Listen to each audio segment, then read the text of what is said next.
It's an accepted part of our culture today to believe that we are all destined to do something truly extraordinary. Celebrities say it, business tycoons say it, politicians say it, even Oprah says it. Each and every one of us can be extraordinary. We all deserve greatness. But the fact is that this statement is inherently contradictory because after all, if everyone was extraordinary, then by definition, no one would be extraordinary. Being average has become the new standard of failure. The worst thing you can be, we're told, is the middle of the pack, the middle of the bell curve. But the problem is that statistically speaking, pretty much all of us are in the middle of the bell curve almost all the time, in almost everything that we do. Even people who manage to be exceptional cannot manage to stay exceptional for very long. A lot of people are afraid to accept mediocrity because they believe that if they accept being mediocre, then they'll never achieve anything, they'll never improve, and that their life maybe doesn't even matter. But I find this sort of thinking to be dangerous. Once you accept the premise that a life is only worthwhile if it's truly notable and great, then you basically accept the fact that most of the human population sucks and is worthless. And ethically speaking, that's a really dark place to put yourself. But most people's problem with accepting being average is more practical. They worry that if I accept that I'm average, then I'll never achieve anything great. I'll have no motivation to improve myself or do something great. But this too is a misguided belief. The people who become truly exceptional at something do so not because they believe they're exceptional. On the contrary, they become amazing because they are obsessed with improvement.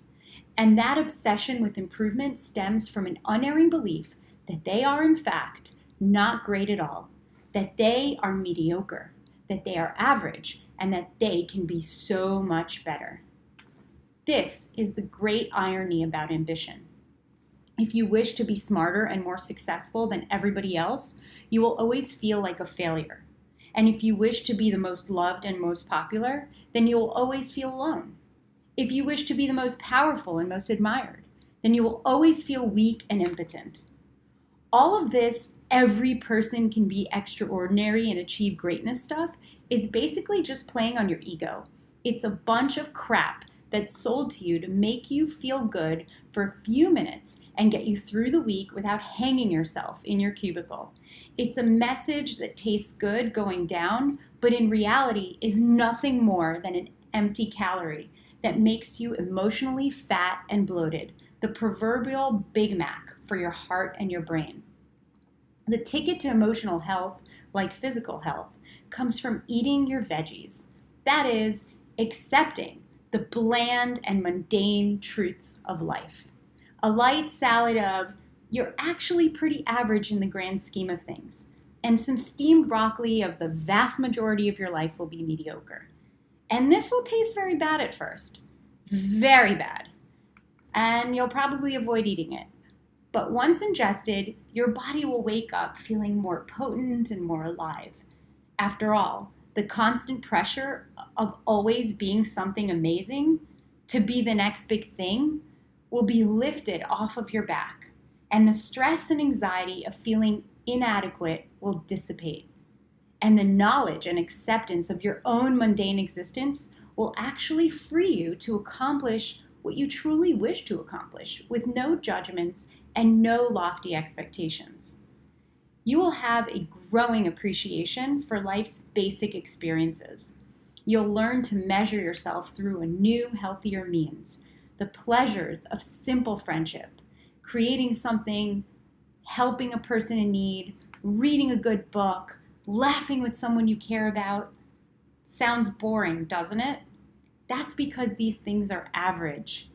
But maybe they're average for a reason, because they are what actually matter. So in celebration of being ordinary, I hereby declare, I am an ordinary human being. I hereby wildly, loudly celebrate those of us who are ordinary. We who are average, the makers of mistakes, those who got C's on our report card. Here is why I'm wildly celebrating being ordinary and average. Because I see a world enthralled with being the best, a world that increasingly equates being extraordinary with the right to exist. And if you can't win the reality TV show or make $1 million your first year in business or write a mega best-selling book and be thin and have a great butt into your 70s, raise perfect children, have hot sex 3 times a week, well, why be at all? That kind of thinking is deadly in so many ways. It encourages us to be frantic and ashamed, lonely and resigned. And yes, you always have a choice how you react, and it's draining to always have to resist the dominant cultural pull. The push-pull to be extraordinary breaks connection and squanders our individual gifts when we need them the most. If we believe being average equals being nobody, then we never develop the gifts that we have, thinking them too average, too humdrum. Who cares? If we believe ordinary means we can't impact the world, we fall into resignation. We bury ourselves in shadow comforts. And if we feel being average and ordinary means no one will love us, or everybody we meet is too ordinary, we condemn ourselves to a life of loneliness. And perhaps most tragically, when we work so hard to be special, there's no time to be alive. There's no time to just open our arms to the simple, the average, and the everyday, which is where 99.9% of life happens and where we get to be who we are. So I am average, and I am ordinary, and I am wildly proud of it. It's nice to meet you.